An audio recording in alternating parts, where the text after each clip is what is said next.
মূলধারার রাজনীতি।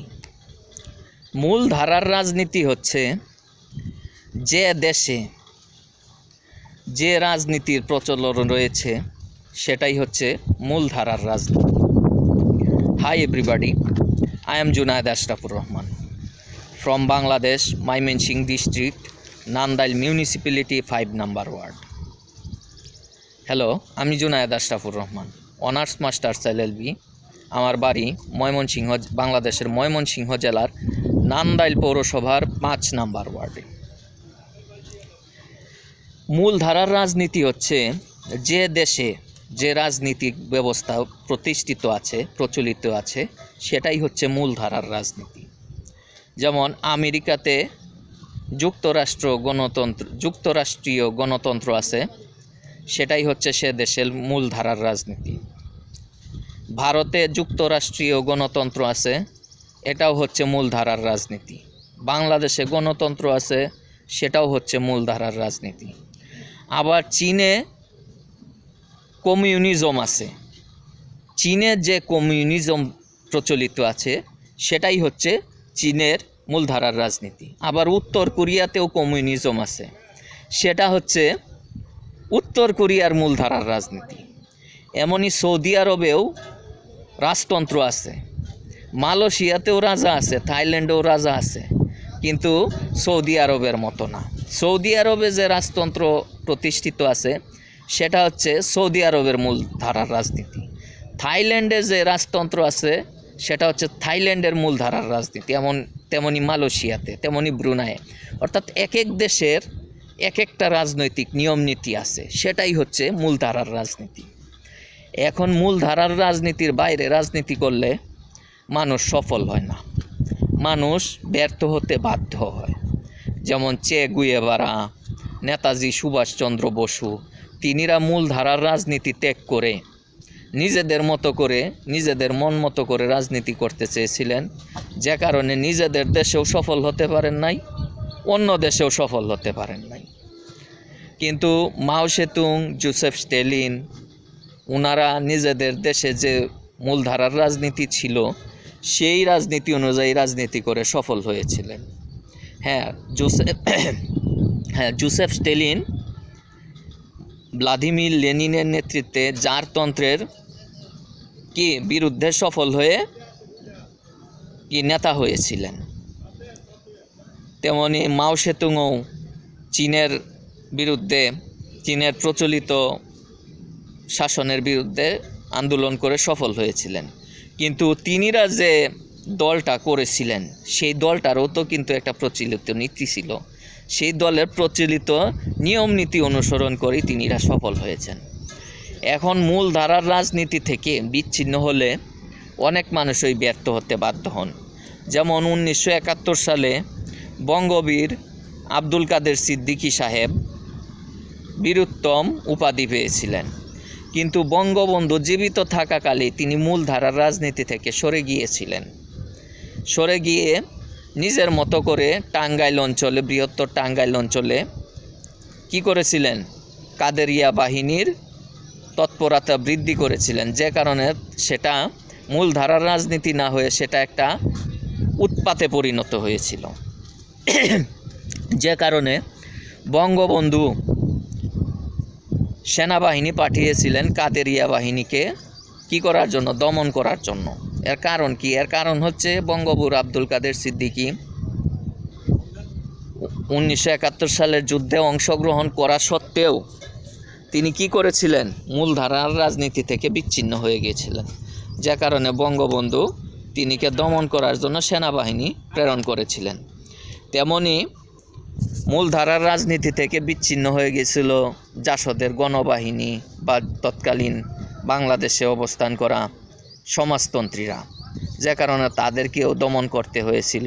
এদের মধ্যে একজন হচ্ছে সিরাজ শিকদার, সে মূলত সর্বহারা যে একটা দল আছে তাদের হচ্ছে প্রতিষ্ঠাতা, আদিগুরু, মানে মূল নেতাদের একজন হচ্ছে সিরাজ শিকদার। সেও এনকাউন্টারে নিহত হয়েছিল।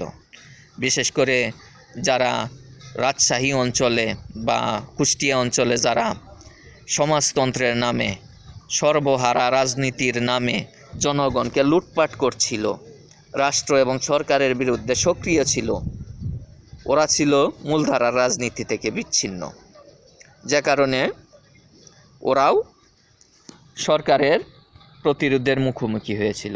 যাই হোক, পরবর্তীতে বঙ্গবীর আব্দুল কাদের সিদ্দিকী আবার কি করলেন, মূলধারার রাজনীতিতে ফিরে এলেন এবং জাসদ সহ অন্যান্য যে বামপন্থী দলের যে উগ্রবাদী নেতারা ছিলেন ওনারাও আবার অনেকেই মূলধারার রাজনীতিতে ফিরে এসেছেন।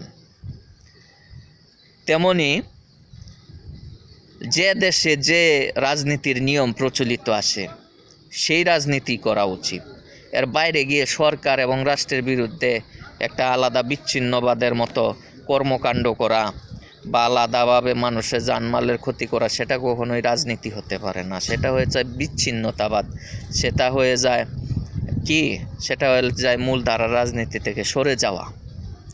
এরকম বঙ্গবীর আব্দুল কাদের সিদ্দিকী যদি মূলধারার রাজনীতিতে ফিরে না আসতেন তবে হয়তো বঙ্গবীর আব্দুল কাদের সিদ্দিকীর পরিণতি হতো শায়েখ আব্দুর রহমানের মতো। তেমনি জাসদের গণবাহিনীর বা অন্যান্য বামপন্থী নেতারা মুক্তিযুদ্ধ করা সত্ত্বেও যিনিরা মূলধারার রাজনীতি থেকে সরে গিয়েছিলেন তিনিরাও যদি মূলধারার রাজনীতিতে ফিরে না আসতেন, অনেকেই ফিরে এসেছিলেন, তাহলে তিনিদের পরিণতি হতো সিরাজ শিকদার বাংলা ভাইয়ের মতো।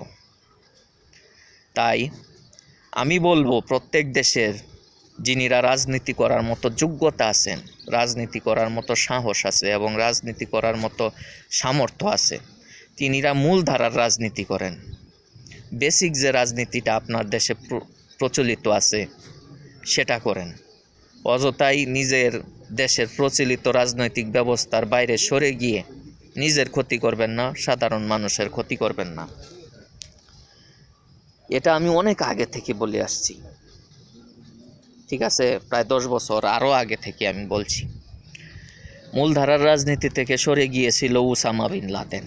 ওসামা বিন লাদেন ওর নিজের দেশে প্রচলিত যে রাজতন্ত্র ছিল সেই রাজতন্ত্রের বিরুদ্ধে সে রুখে দাঁড়িয়েছিল। অথচ ওর পরিবার যে লাদেন গ্রুপ, ওর বাবা লাদেন, মিস্টার লাদেন, ওসামার বাবা মিস্টার লাদেন, তিনি ধনকুবের হয়েছেন রাজ পরিবারের মাধ্যমেই। কিং ফয়সাল অর্থাৎ সৌদি আরবের প্রতিষ্ঠাতা আব্দুল আজিজ বিন ইবনে সৌদের সন্তান ছেলে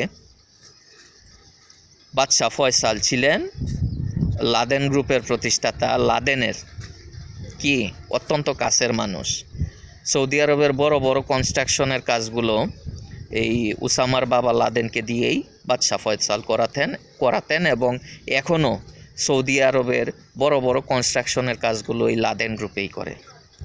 অথচ এই লাদেন সাহেবের, মিস্টার লাদেনের সন্তান ওসামা হওয়া সত্ত্বেও সে রাজতন্ত্রের বিরুদ্ধে ষড়যন্ত্রে লিপ্ত ছিল।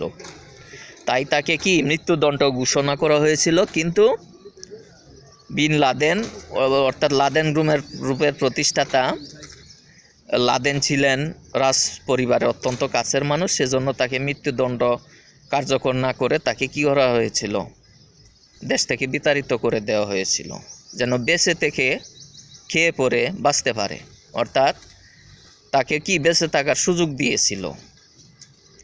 জানমালের মালিক আল্লাহ, জীবন মৃত্যুর মালিক আল্লাহ পাক, সৃষ্টিকর্তাই হচ্ছেন মানুষের জীবন মৃত্যুর মালিক। কিন্তু মানুষের যে সীমাবদ্ধ একটা ক্ষমতা আছে সেই ক্ষমতাটার মাধ্যমেই আর কি মানুষকে মেরে ফেলতে চায়, মানুষকে বাঁচিয়ে রাখতে চায়, আমি সেটা বলছি। তারপর কি করলো, ওসামা বিন লাদেন গেল সুদানে। ওসামা বিন লাদেন তো ওর বাবার অনেক সম্পত্তি পেয়েছিল, যেটা বাংলাদেশের টাকায় প্রায় 18,000 কোটি টাকা, বেশিও হতে পারে। আচ্ছা, সে সুদানে বিনিয়োগ করেছিল যে সুদানে কি করবে, সে একজন উমরা আমির উমরার মতো জীবনযাপন করবে। কিন্তু সুদান সরকার তার কাছ থেকে যে টাকা নিয়েছিল সেই টাকার কোনো টাকাই ওসামাকে ফেরত দেয়নি।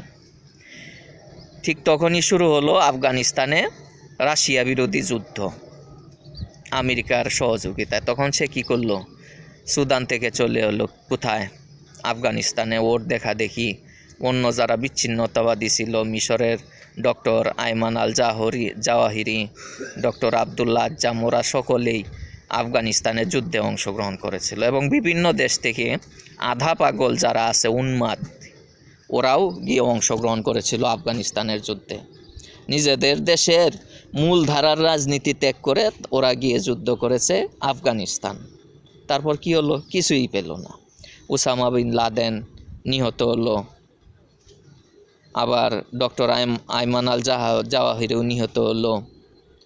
ওসামা বিন লাদেন নিহত হলো বারাক ওবামার আমলে, আইমান আল জাওয়াহিরি নিহত হলো জো বাইডেনের আমলে, এই রিসেন্ট জো বাইডেনের আমলে। তো কি হইলো? কিছুই হইল না। মূলধারার রাজনীতি থেকে সরে গিয়ে নিজেদের টাকা গেল, পয়সা গেল, পরিবার গেল, দেশ গেল, শেষে ওদের জীবনটাই গেল। তাই মূলধারার রাজনীতিতে থাকবেন। নেতা হইতে পারেন অথবা না হইতে পারেন, এমপি মন্ত্রী হতে পারেন অথবা না হইতে পারেন, সেটা বড় কথা না। বড় কথা হচ্ছে আপনি মূলধারার রাজনীতিতে আছেন, সেটাই হচ্ছে বড় কথা। এগুলো আসলে আপনাদের প্রতি আমার কোনো অর্ডারও না, আপনাদের প্রতি আমার কোনো নির্দেশও না। এগুলো হচ্ছে আমার পরামর্শ। অর্থাৎ একজন দার্শনিক হিসাবে, ঐতিহাসিক হিসাবে, শিক্ষিত ব্যক্তি হিসাবে, একজন সুসাহিত্যিক হিসাবে আপনাদের প্রতি আমার এটা হচ্ছে একটা সৎ পরামর্শ। একজন লব্ধ প্রতিষ্ঠিত লেখক, একজন সুসাহিত্যিক হিসাবে এগুলোই হচ্ছে আপনাদের প্রতি আমার একটা পরামর্শ। এখন আপনি কি করবেন, রাজনীতি করবেন নাকি বিচ্ছিন্নতাবাদ করবেন, সেই স্বাধীনতা একেবারেই আপনার, একেবারেই আপনার। তবে আমার সৎ পরামর্শ হচ্ছে সেটাই, মূলধারার রাজনীতি করবেন। আপনি যে দেশের নাগরিকই হন, আপনার দেশে প্রচলিত যে রাজনৈতিক ব্যবস্থা আছে সেটা অনুসরণ করবেন, করে রাজনীতি করবেন।